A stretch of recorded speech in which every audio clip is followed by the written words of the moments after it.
Rio de Janeiro, a emissora da Fraternidade passa a apresentar Luz na Penumbra, programa que leva ao seu coração a mensagem da doutrina espírita.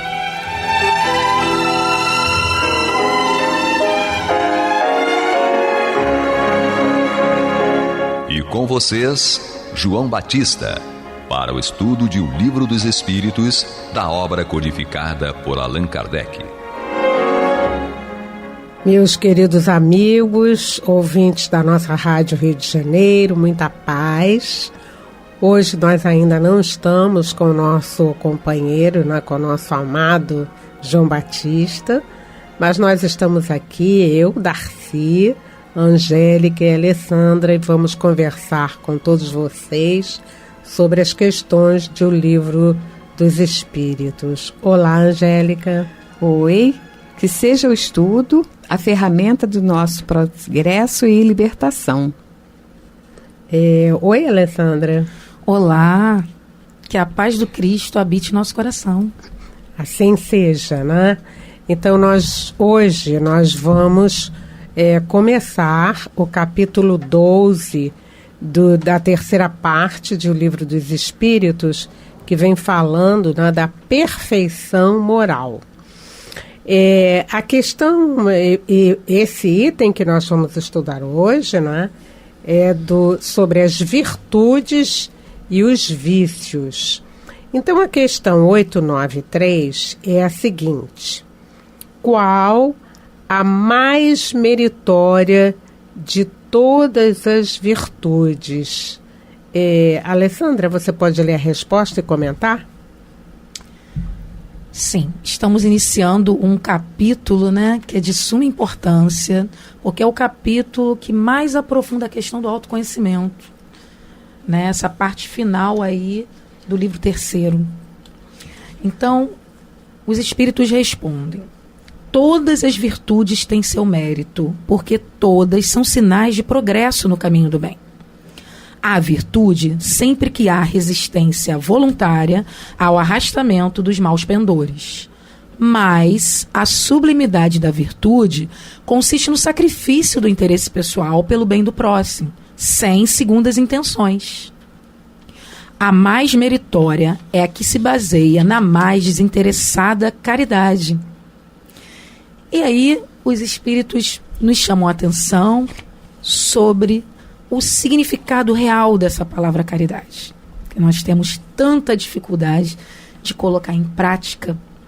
E a pergunta de Kardec é: qual é a mais meritória de todas as virtudes? Né? Então, a espiritualidade superior nos diz: resistência voluntária ao arrastamento dos maus pendores vai ser sempre uma virtude, toda vez que se resistir ao mal que não está fora de nós, está dentro de nós. É trabalhar esse mal, né? E ele fala que o mais sublime, os espíritos dizem, né, que o mais sublime de tudo seria o sacrifício do interesse pessoal pelo bem do próximo. E aí nós temos um exemplo do Mestre Jesus, que trabalhava muito através do exemplo, né, que deixa para todos nós, que é dias antes da sua crucificação, o momento do lava-pés. Está em João 13, versículos 1 e 20. Ele, de repente, começa a lavar os pés dos seus apóstolos. Eles ficam surpresos, né? Muito surpresos. Ele diz o seguinte: o servo não é maior que seu senhor. Estão entendendo o que eu estou fazendo? Uhum. O exemplo que ele está dando de cuidado com o próximo, de amor ao próximo, de não se colocar numa posição acima. Se ele, que é o mestre, está fazendo isso, quem somos nós para querer posições de destaque, para querer estar acima de alguém? Então, acredito que essa passagem é um ensinamento prático do sacrifício pelo bem do próximo. ele quis através de é quase uma metáfora, né? Não necessariamente é lavar os pés, que é a caridade mais importante, mas o fato de você vencer o seu orgulho, seu ego, que no caso de Jesus não atingia mais, mas ele quis exemplificar isso, né? De como a gente tem que se colocar numa posição de menor, até para que o outro desperte, para que o outro consiga perceber o seu caminho, né? Então Jesus exemplifica aí essa questão da desinteressada caridade, o sacrifício pessoal do seu ego, da sua vaidade, pelo bem do outro, que seria uma posição na época de um subalterno. Quem lavava os pés das pessoas na época? O empregado, aquela pessoa, os escravos, né? Escravos. Pessoas que estavam numa condição de desprivilégio. Então Jesus se coloca nessa posição. Um símbolo de humildade, de amor ao próximo, de sacrifício. E aí? Muito interessante. E aí, Angélica? Bom, aqui eu já vou trazer, porque como eu tenho o espírito um pouco assim mais desafiador, vamos dizer assim, eu quero convidar a todos a refletir sobre virtudes e vícios, né? Que é o tema que a gente está trabalhando. Desenvolver virtudes e vícios. Como é que a gente vai desenvolver isso? Porque é tão, assim, interessante, né? Qual a virtude e tal? Quais são as virtudes que eu já tenho? Quais que eu não tenho? Então, como é que eu vou desenvolver? Então, todo o nosso comportamento, ele chega num limite que ele se automatiza, certo? Cria-se um hábito. E esse hábito vem a desenvolver um vício, certo?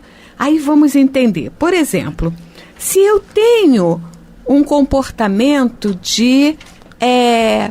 o comportamento é observar as pessoas. Ok, eu observo demais as pessoas. Esse é o meu comportamento. Criei o hábito de começar a analisar ou exortar as características destas pessoas. Eu observo que a fulana fala demais, que sai cedo e volta tarde. Comecei a observar o comportamento das pessoas e comecei a criar o hábito de falar dessas pessoas. Eu criei o vício da maledicência, certo? E a maledicência, por ser um vício, passa a ser uma coisa comum e incorporada a mim, certo? Como é que eu vou desenvolver uma virtude se, a princípio, eu estou desenvolvendo vícios? A ficha tem que cair.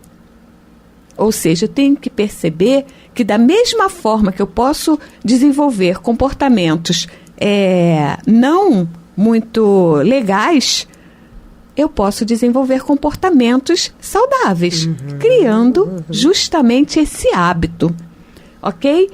Então, quando você se volta para desenvolver a sua virtude, você vai partir do mesmo princípio.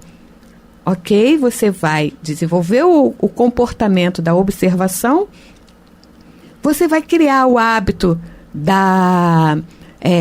de reconhecimento das características, mas você vai desenvolver e fixar a virtude de exaltar os pontos positivos, as coisas que você pode destacar como boas de se aprender, certo? E crescer com isso. Na questão seguinte, a gente vai ter a oportunidade de falar mais a respeito, porque a gente sempre considera as coisas muito difíceis. Mas como diz aqui os espíritos, a maior e a mais meritória é aquela que você consegue vencer os seus vícios e os seus arrastamentos, os seus maus pendores. Então eu acho que vale a pena dar essa sequência. Vale. Eu acho que uma grande questão que tem a ver com o nosso programa anterior é deixar o amor movimentar nossas ações. uma definição de caridade que eu acho bem interessante, é o amor em movimento. Isso. Então, por enquanto, as nossas ações, elas estão muito condicionadas ao que está aqui na resposta dos espíritos, que é o interesse pessoal e as segundas intenções.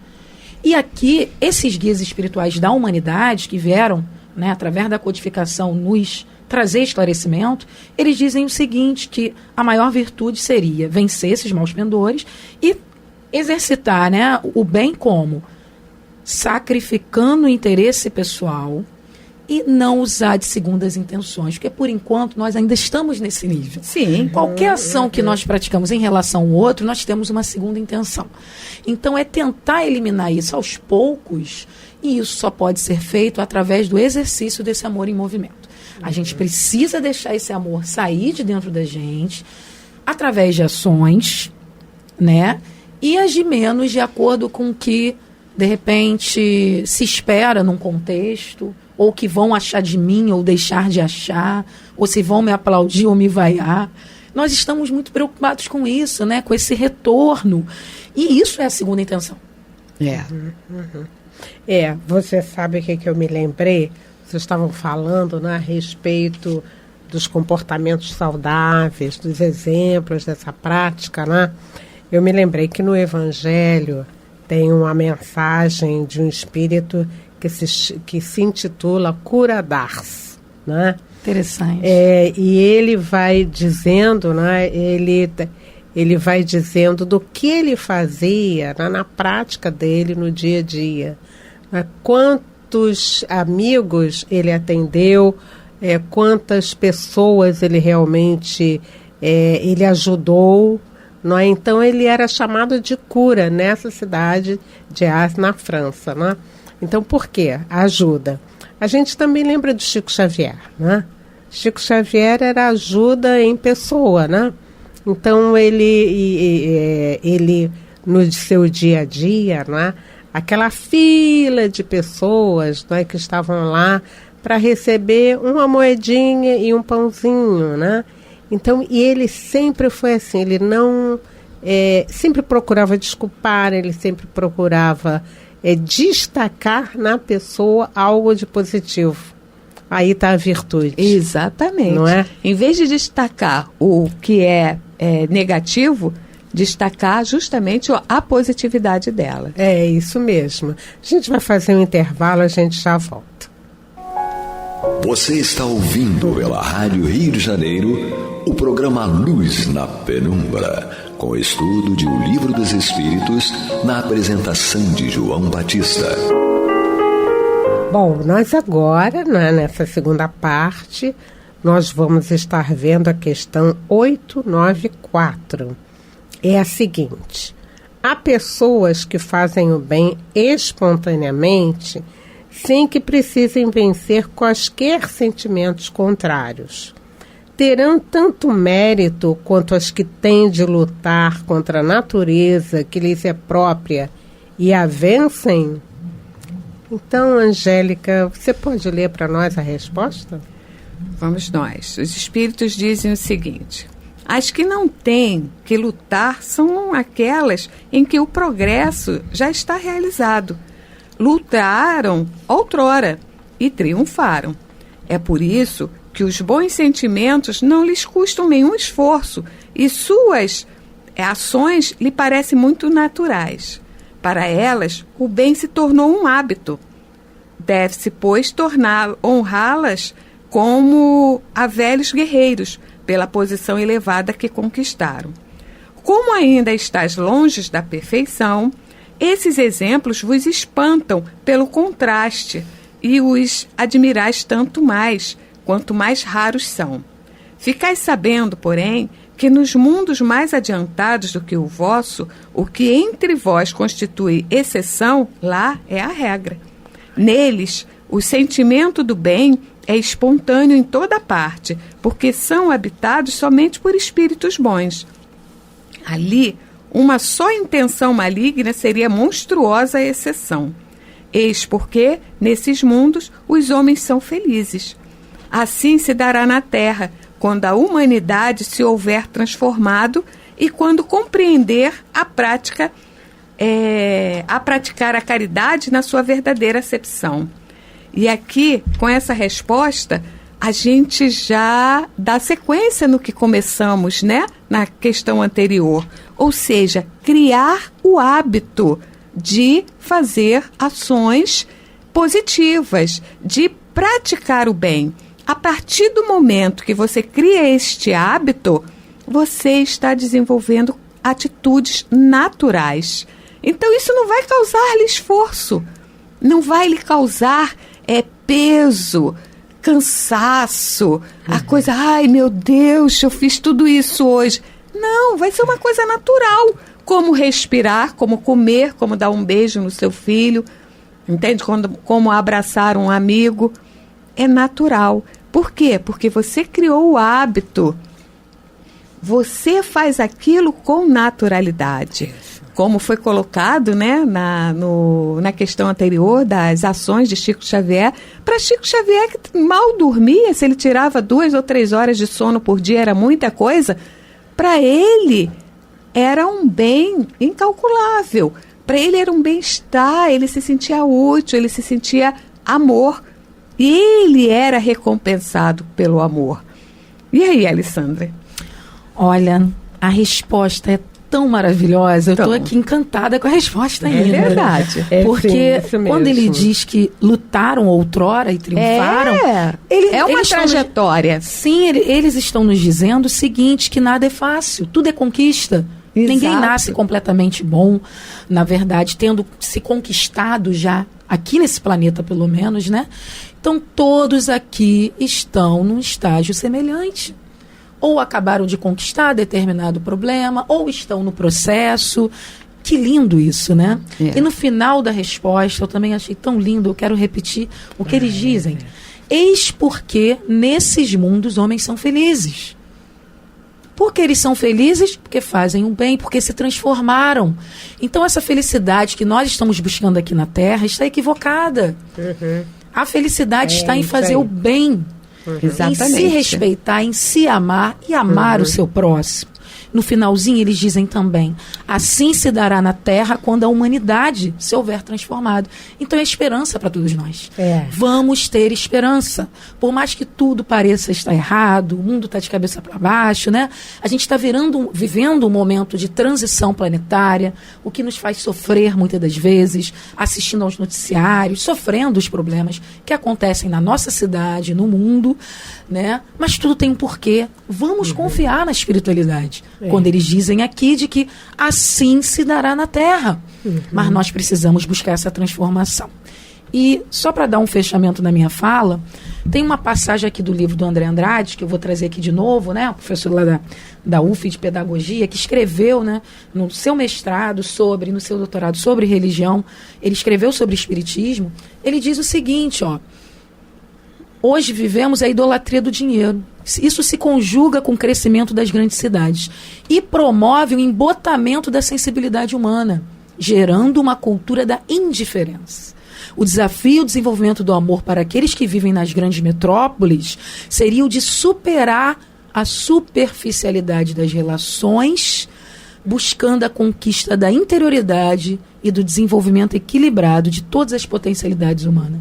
Então, como essa cultura do materialismo, do dinheiro, de ter poder, tudo em excesso e tudo em detrimento da felicidade do outro, como isso nos faz mal, como isso nos traz uma superficialidade, né?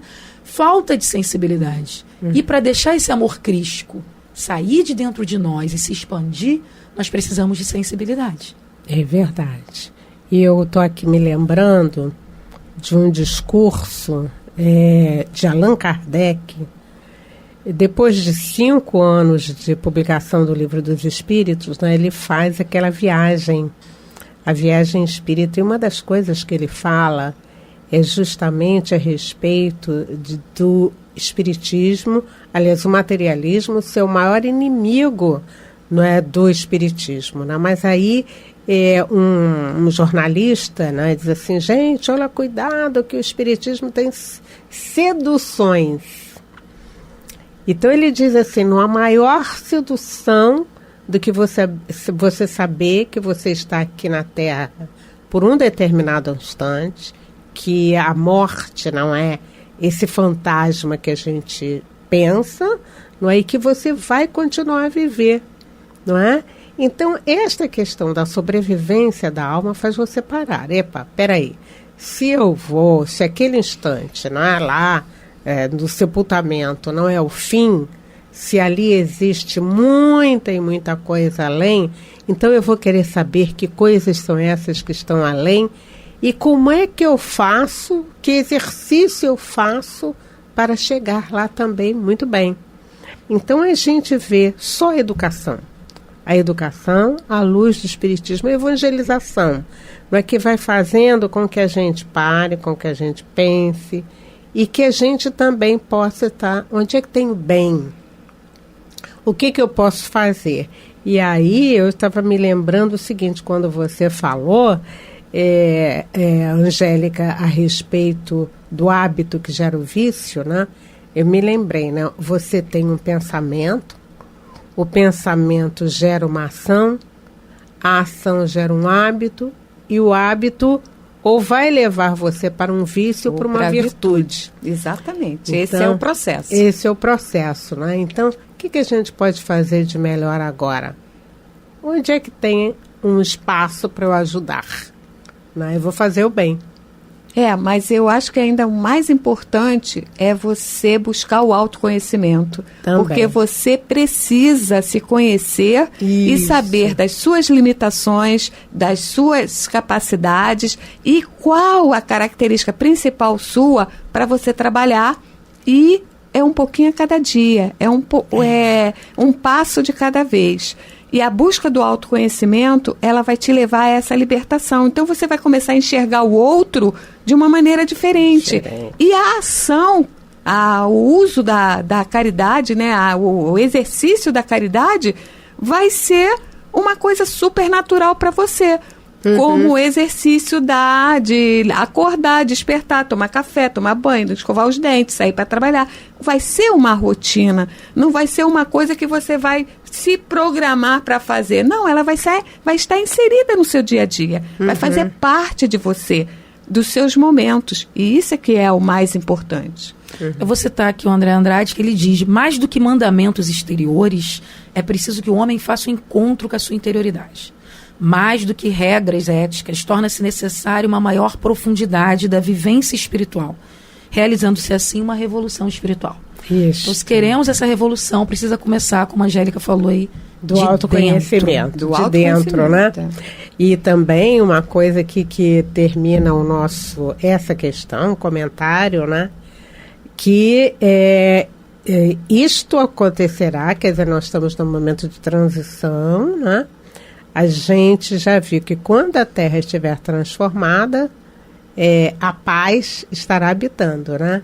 É o predomínio. Exatamente. Os bons herdarão a terra. Isso está lá mesmo. Nas bem-aventuranças. Isso mesmo. Então, saber, né, que nós temos mundos mais evoluídos, entende? É assim, um grande estímulo para que a gente se trabalhe interiormente, né? E que a gente, se trabalhando interiormente, a gente então está trabalhando o entorno, não é? Olha, há um exercício, né, que eu sempre faço de sensibilização, que é o seguinte: procure fazer uma ação onde você, de doação sua, alguma coisa, algum projetinho que seja simples. Veja como isso te transformou, como isso repercutiu nas suas células, no seu corpo, na sua mente. Você vai conseguir perceber isso através do autoconhecimento. Que aí você vai perceber as mudanças que as tuas ações promovem em você. Tanto as positivas quanto as negativas. Sendo que as negativas têm um poder de destruição muito maior. E as positivas de edificação, de cura. Então, quanto mais ações edificantes você construir e executar, maior o seu poder de cura. Isto é o nosso recado de hoje, né? Então, vocês podem se despedir? Muito obrigada.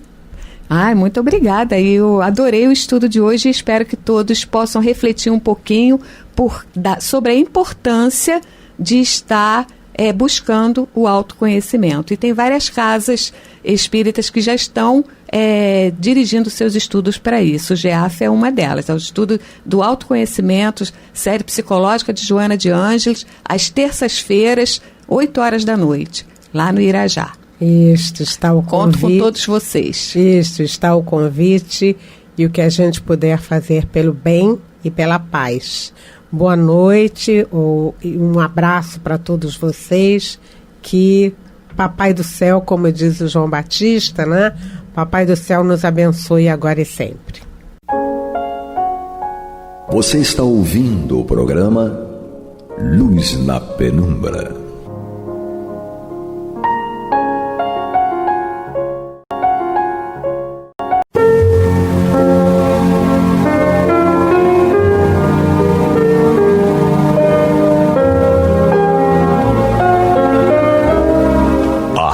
Rio de Janeiro está levando ao seu lar e ao seu coração a mensagem consoladora da doutrina espírita, através do programa Luz na Penumbra. E agora com vocês, Antônio de Pardo Barbosa e Marta Batista.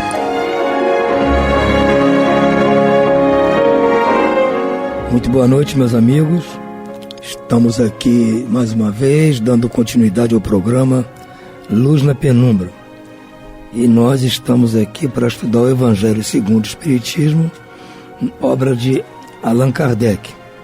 Estamos aqui em seu capítulo 13, ainda porque é um capítulo meio longo, que tem por título que a vossa mão esquerda não saiba o que dá a vossa mão direita.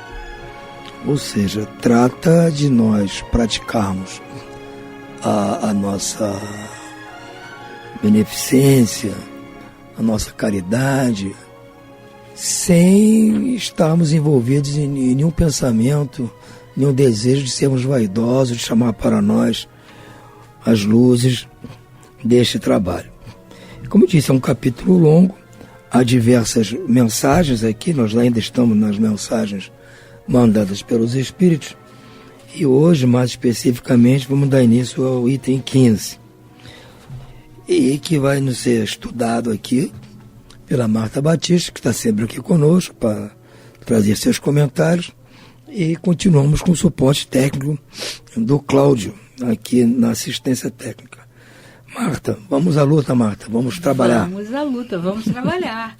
Né? Vamos dar prosseguimento a esse tema da beneficência, né? Através do qual vários espíritos nos enviam mensagens e cada um, né, toca num determinado ponto diferente para que a gente perceba a importância de realizar a beneficência, mas para que a gente, acima de tudo, perceba como realizá-la, né? A caridade, não basta você sair distribuindo coisas, né? Você precisa saber como fazer.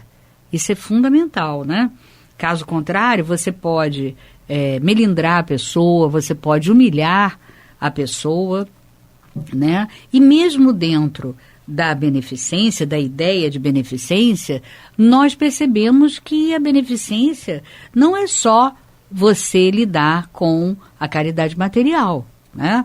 Ela é caridade material também, mas é beneficência você ser paciente, você ser tolerante, né? É um aspecto moral, mas que também está enquadrado dentro da beneficência. Então vamos ver, no caso desse item, do item 15, vamos ver o que esse espírito protetor nos enviou. A mensagem chegou em Lyon, em 1861, e vamos ver o que ele nos fala e nos ensina. Ele inicia da seguinte maneira: meus queridos amigos, todos os dias eu ouço entre vós os que dizem: sou pobre, não posso fazer caridade. E diariamente vejo que faltais com a indulgência para com os vossos semelhantes.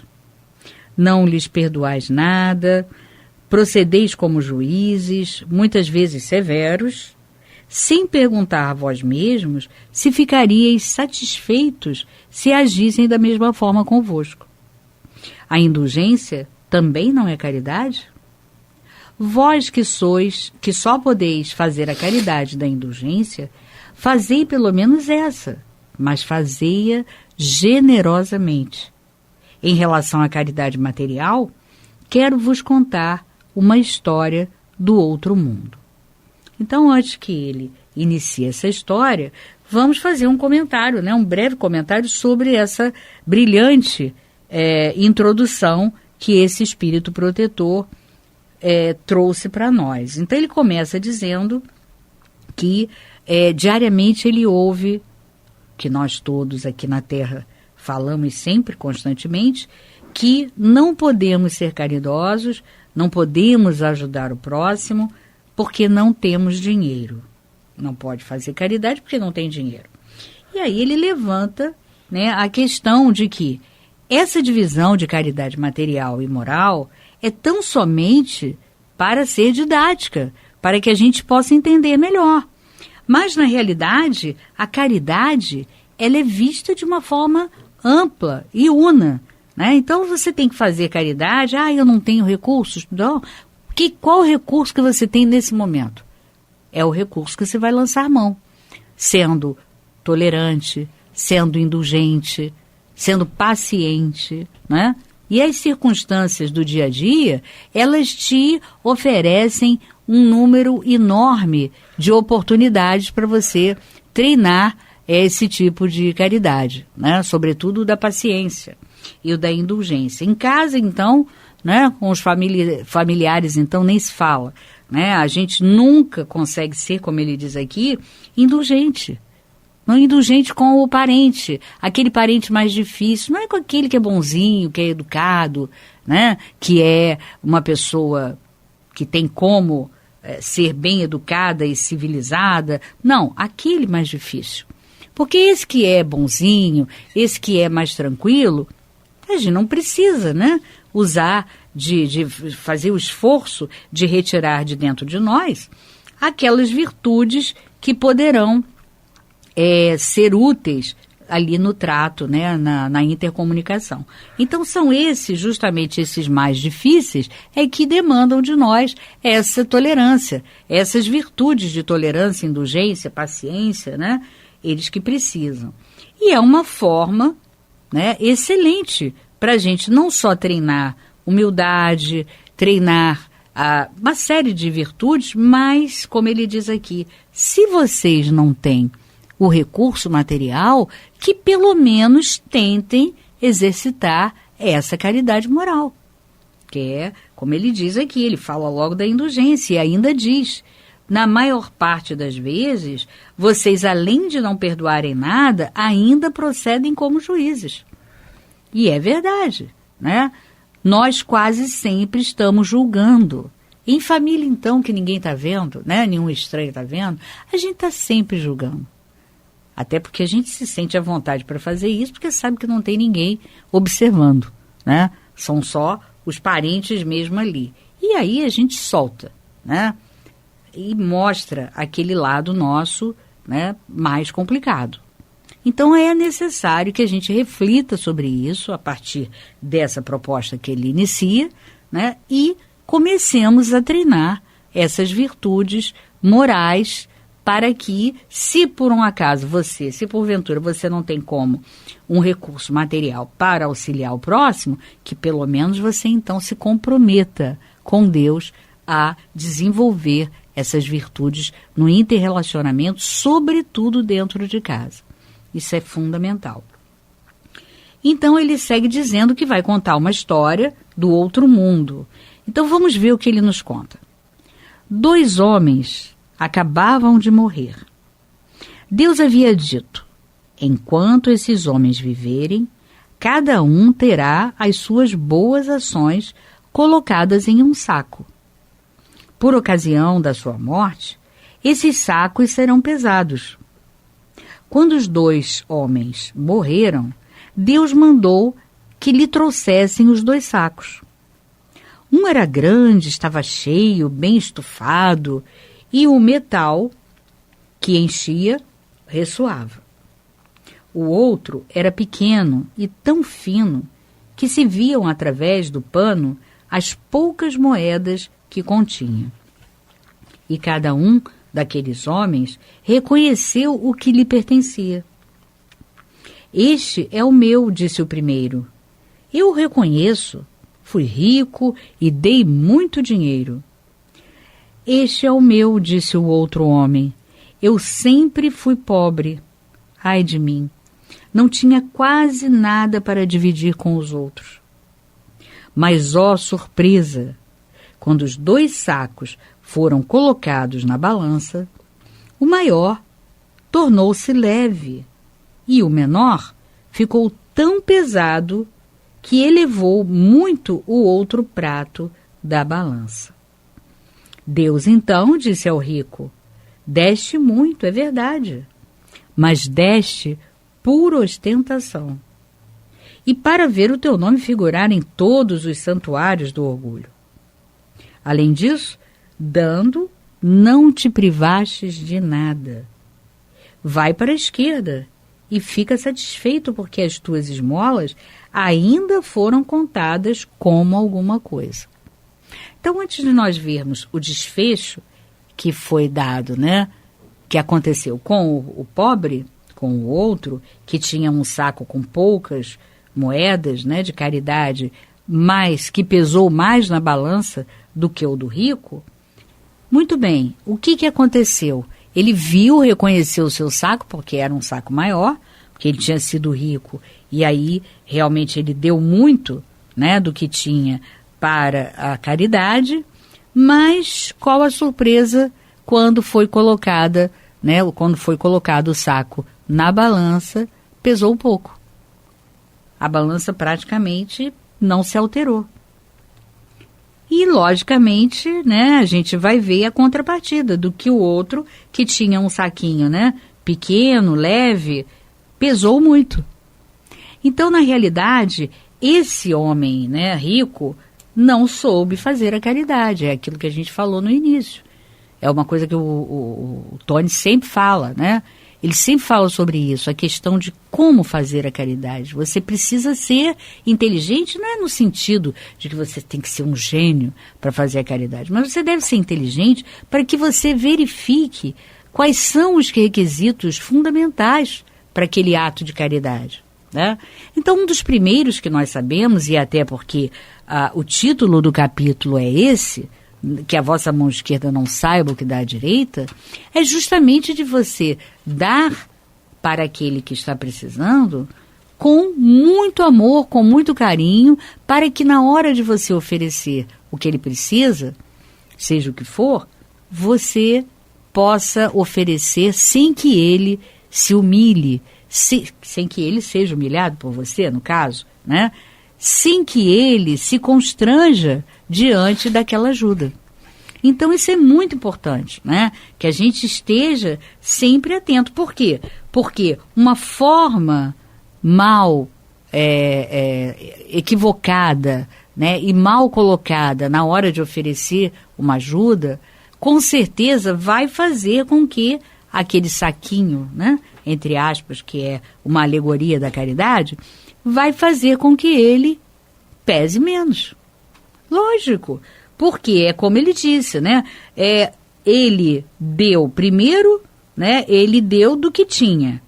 Então, isso aí já é um ponto. Ele não deu do que faltava para ele, quer dizer, ele não fez sacrifício nenhum. Então, esse é um ponto primeiro que a gente destaca. E, além disso, logicamente, ele não deve ter tido a sensibilidade, né, suficiente na hora de fazer a oferta dele.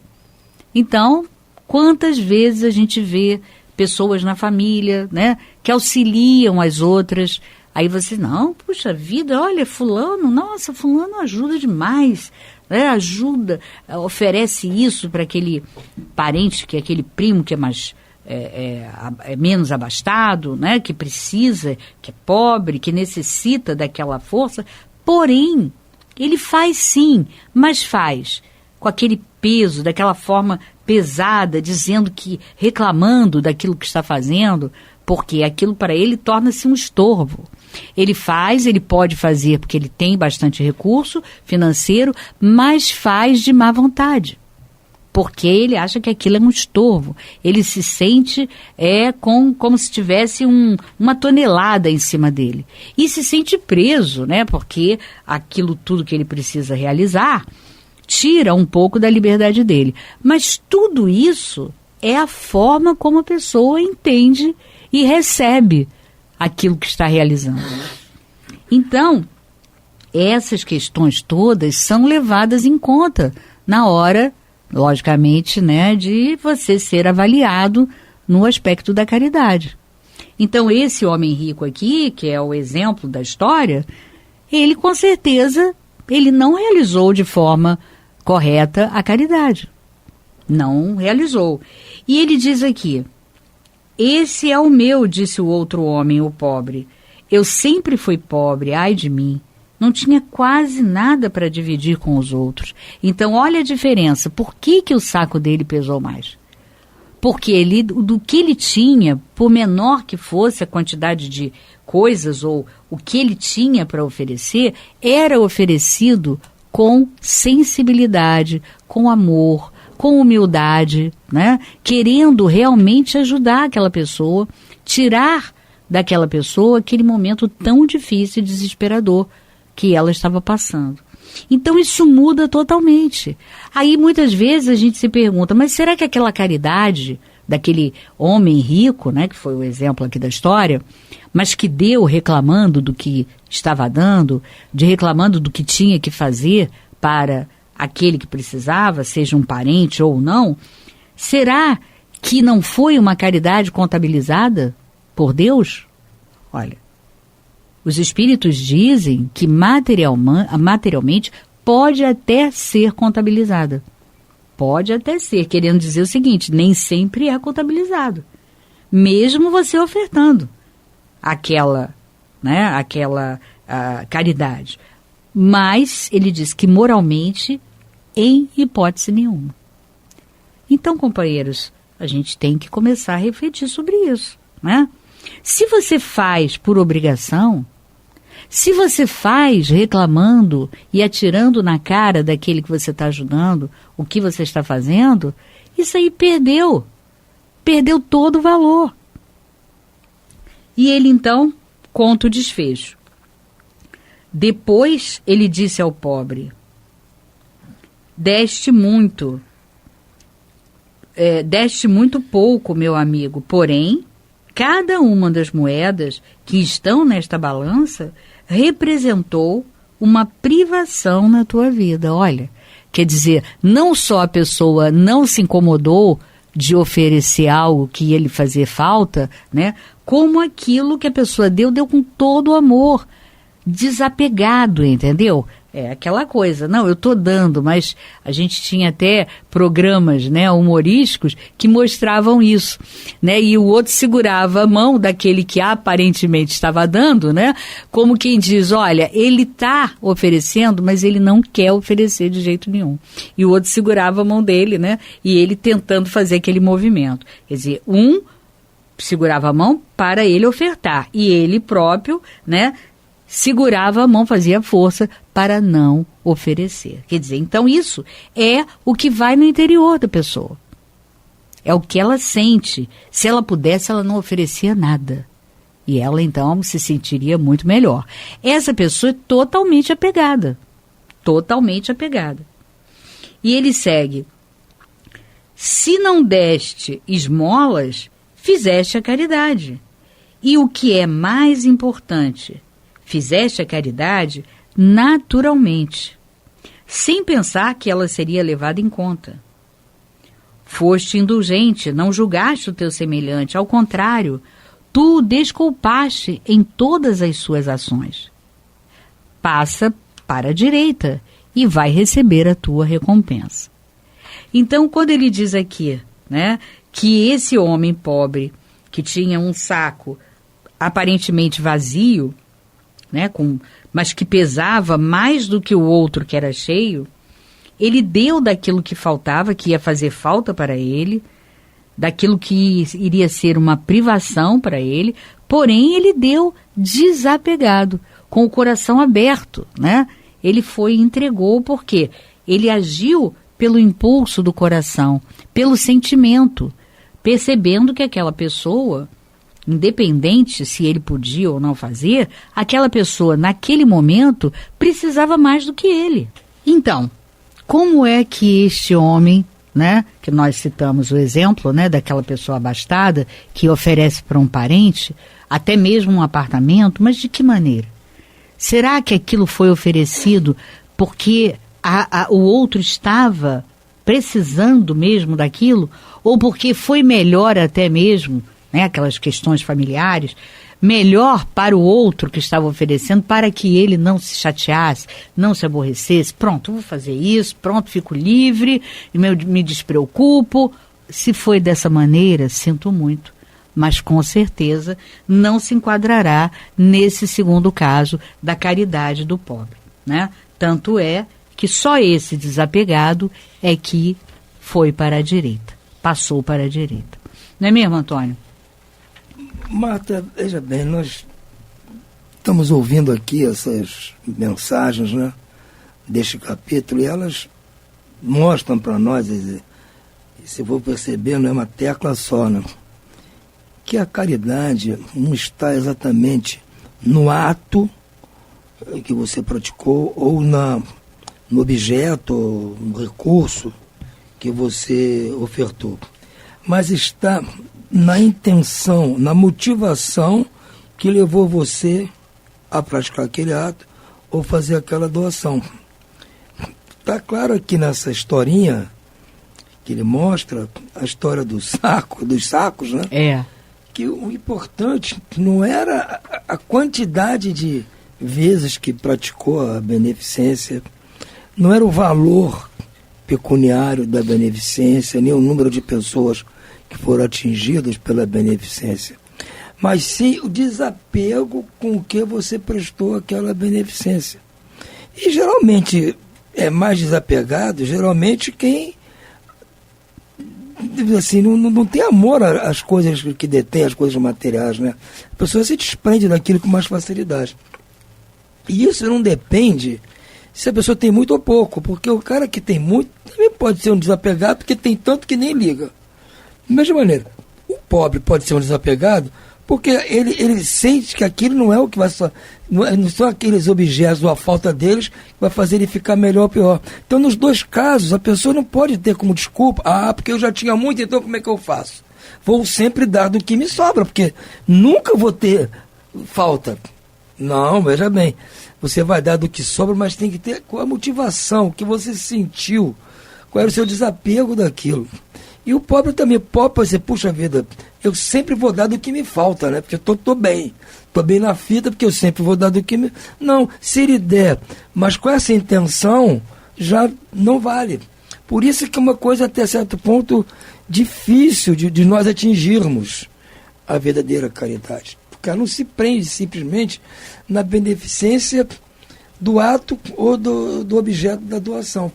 E sim na motivação assim, que fez você praticar o ato, o que levou você a fazer aquilo, o desapego, assim, é o que nós vamos estudar mais adiante neste capítulo, o que você sentiu, sua piedade, sua empatia, o que levou você a fazer aquilo.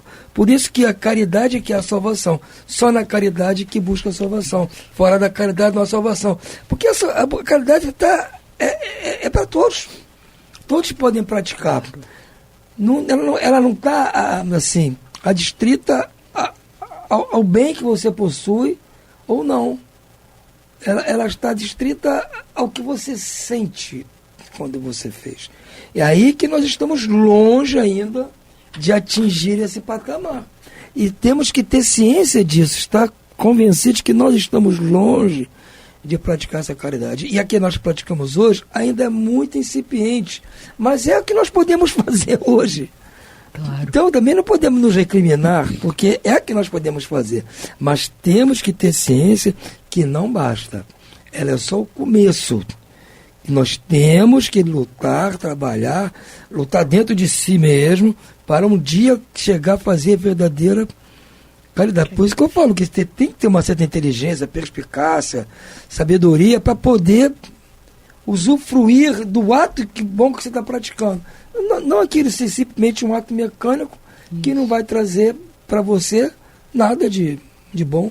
Seu saco não vai pesar nada lá do diz aqui do outro lado. Você teve o trabalho, achou que estava fazendo muito e na realidade perdeu o seu tempo. E fora, né, Antônio, que aquilo que a gente oferece, seja o que for, fica impregnado do nosso fluido. E o fluido tem a ver com os sentimentos. Sem dúvida. Quer dizer, então, que tipo de fluido está? O fluido só tem a ver com o nosso sentimento. Exatamente. Ele é o nosso sentimento. Isso. Então, o que você transmite nesta hora de praticar o ato é que é importante. Exato. Não é exatamente o ato, nem o objeto, o valor que você está transferindo para a pessoa. É bom nós termos isso claro, para que possamos realmente trabalhar para o nosso benefício futuro. Sem dúvida. Mas nosso tempo já está esgotado. Vamos ficando por aqui e a todos muito sucesso esta semana, se Deus quiser. Muita paz a todos.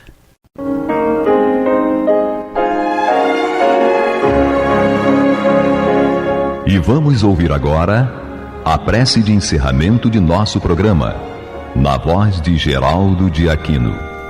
Jesus, dá-nos coragem para a luta, piedade para os insultos e misericórdia para as injustiças e ingratidões. Limpa nossa alma de inveja e ambições mesquinhas, de ódio e de vingança o nosso caminho.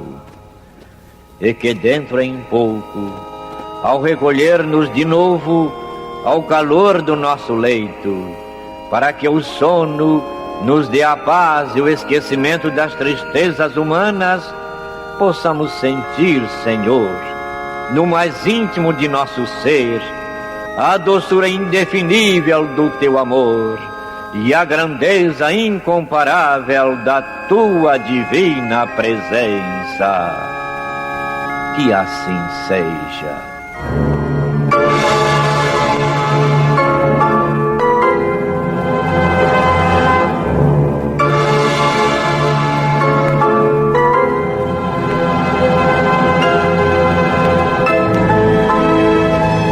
Acabamos de apresentar o programa Luz na Penumbra.